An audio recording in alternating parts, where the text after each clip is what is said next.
నమస్కారం, NS news కి స్వాగతం. నా పేరు ఉషా. ముందుగా ముఖ్యాంశాలు. రాష్ట్ర మంత్రిగా ప్రజలకు సేవ చేసిన నాకు ఎస్ఐఆర్ కార్యక్రమంలో తనకు ఓటు లేదని మాజీ మంత్రి శనక్కాయల అరుణ ఆవేదన వ్యక్తం చేశారు.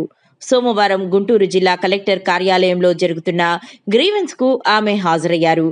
ఈ సందర్భంగా మాజీ మంత్రి శనక్కాయల అరుణ మీడియాతో మాట్లాడుతూ, మంత్రిగా పనిచేసిన నాకే ఓటు లేదని, సామాన్య ప్రజల పరిస్థితి ఏమిటని ఆమె ప్రశ్నించారు.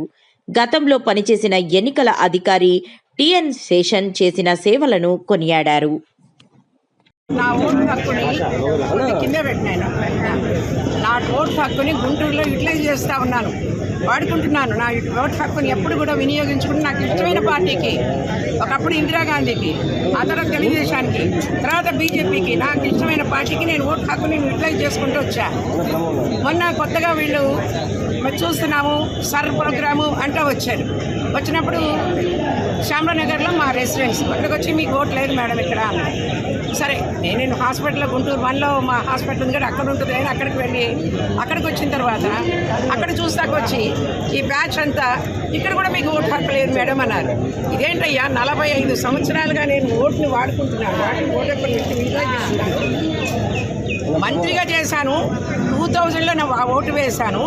2000 నుంచి 2004 వరకు నేను మంత్రిగా కూడా ఉన్నాను. కంబైన్డ్ ఆంధ్రప్రదేశ్ హెల్త్ మినిస్టర్ చేశాను. నాకే ఓటు హక్కు లేదంటే కామన్ మ్యాన్కి ఏం జరుగుతుందో ఏమన్నా అర్థమవుతుందా? ఓటు హక్కు ప్రతి పౌరుడి యొక్క హక్కు, అది ప్రాథమిక హక్కు, అది ఉండాలి. మరి మీరు ఇంతవరకు ఏం చేస్తున్నారు? మీ అడ్మినిస్ట్రేషన్, ఈ ఓటింగ్ డిపార్ట్మెంట్ అంతా, ఈ ఎన్నికల సంఘాలు ఏం చేస్తున్నాయి? నా ఓటే ఇట్లా ఉంటే కామన్ ఓటు ఎట్లా ఉంటుంది అనే ఉద్దేశంతో నేను ఇవాళ కలెక్టర్ గారికి చెప్పడానికి రావడం జరిగింది. ఇది ఖచ్చితంగా నా గ్రీవెన్సెస్లో నేను పెడతాను అంటే చాలామంది అన్నారు ఆయన పంపించండి. నేను పంపించను. I'm a representative of common man. నేను కామన్ మ్యాన్గా వచ్చినప్పుడే ప్రజలకు అర్థం అవుతుంది. ఇదిగోండి వర్క్ చేశారు. మా మామగారు ఇక్కడ బస్సు ఓనరు. మేమందరం ఇక్కడ స్థిర నివాసం ఏర్పరచుకుని గుంటూరులో ఉన్నవాళ్ళం. గుంటూరు మెడికల్ కాలేజ్ స్టూడెంట్, నేను పీజీ స్టూడెంట్ని. మా ప్రాక్టీస్ గుంటూరులో పెట్టుకుని 45 సంవత్సరాలుగా నా ప్రాథమిక హక్కు అయినటువంటి ఓటు హక్కుని నేను వాడుకుంటున్నాను, వేస్తున్నాను ఓట్లు. మంత్రిగా 2000లో మళ్ళీ మంత్రి అయినప్పుడు కూడా నా ఓటు హక్కును వినియోగించుకున్నాం. అంటే మేయర్ గారికి, అట్లా కేశరత్నం గారికి, వాళ్ళకి వేసాం మేము ఓట్లు. ఇవాళ కొత్తగా మాపింగ్ కోసం అదే మీరు ఏంటి సర్ అనే ప్రోగ్రామ్ తోటి ఓటు హక్కు ఉందా లేదా అనుకుంటే వచ్చారు.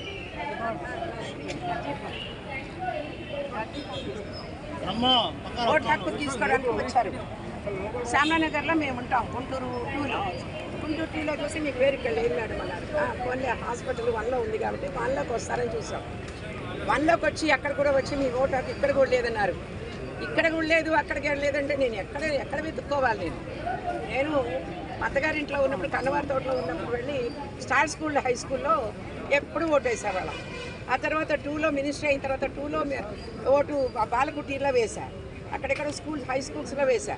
ఇన్ని ఓట్లు వేసిన తర్వాత కూడా నా ఓటు అక్కడ లేదు, నీ ఓటు ఇక్కడ లేదు అంటే ఒక మినిస్టర్ గారు చేసిన నాకే ఓటు లేదని వాళ్ళు చెప్తే ఈ యొక్క ఎలక్షన్ కమిషను, ఆ అడ్మినిస్ట్రేషన్ ఏం చేస్తుంది?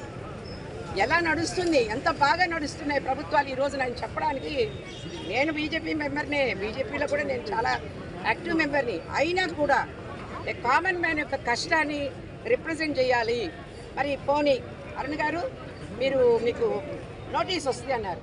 నోటీస్ వస్తో లాదో కాగితం ఇవ్వాలిగా, నోటీస్ మీకు పంపిస్తామన్న కాగితం కూడా మాకు ఇవ్వాల. ఏదో ఫిలప్ చేసుకున్నారు, వాళ్ళు పట్టుకెళ్ళారు.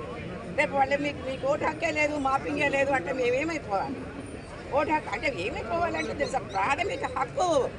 భారతదేశంలో ప్రతి ఒక్క పౌరుడి హక్కు ఇదే. చదువుకున్నా చదువుకోపోయినా, ఒక పొజిషన్ ఉన్నా పొజిషన్ లేకపోయినా, 100 ఏళ్ల వృద్ధురాలైనా సరే నడవలేకపోయినా కూడా వెళ్ళి ఓటు హక్కు వినియోగిస్తారు.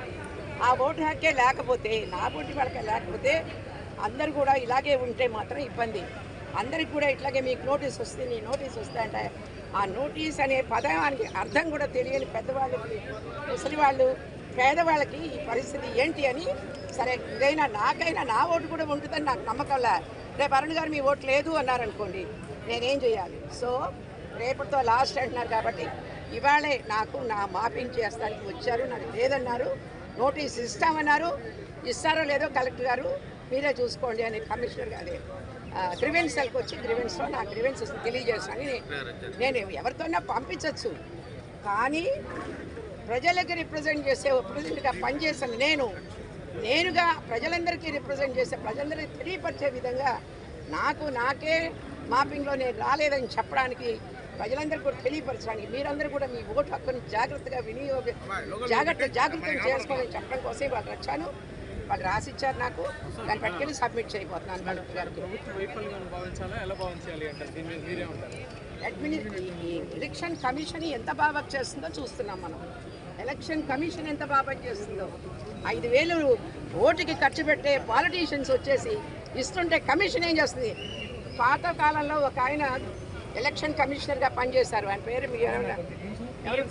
శేషన్ గారు. అట్లాంటి వ్యక్తులు వస్తేనే ఈ సొసైటీ బాగుపడుతుందని నేను అనుకుంటున్నాను. ఎంతమంది వచ్చినా వాళ్ళు డబ్బులు ఇవ్వడం, వీళ్ళు ఓట్లు వేయడం, వీళ్ళు డబ్బులు ఇవ్వడం, కోట్లు పెట్టి కొనుక్కోవడం, ఈ పరిస్థితి దారుణమైన పరిస్థితి వస్తూ ఉంది. ఓటు వేసే వాళ్ళందరికీ ఇంకో మాట చెప్తున్నా, మీరు డబ్బులు తీసుకోవద్దు, మీరు నిలదీసి అడిగేటువంటి ప్రభుత్వాలుగా రాజు వచ్చే విధంగా మీరు రండి. ఆ ప్రభుత్వం, ఈ ప్రభుత్వం, వైఎస్ఆర్ ప్రభుత్వం, తెలుగుదేశం ప్రభుత్వం, బీజేపీ ప్రభుత్వం నేను అనను. Every human being Andhra Indian citizen no, ఇది అన్నిటికంటే కూడా చాలా వాల్యుబుల్ హక్కు ఇది. ఈ హక్కును వాడుకొని మీకు కావలసిన ప్రభుత్వాలు తెచ్చుకోండి అని చెప్పడం కోసం ఎవరి తరపున నేరాలా. నా గురించి నేను వచ్చా, నా ఓటు గురించి నా వచ్చా, ఎవరికి కంప్లైంట్ కాదు, అడ్మినిస్ట్రేషన్ బాగాలేదని తెలియజేస్తున్నాను.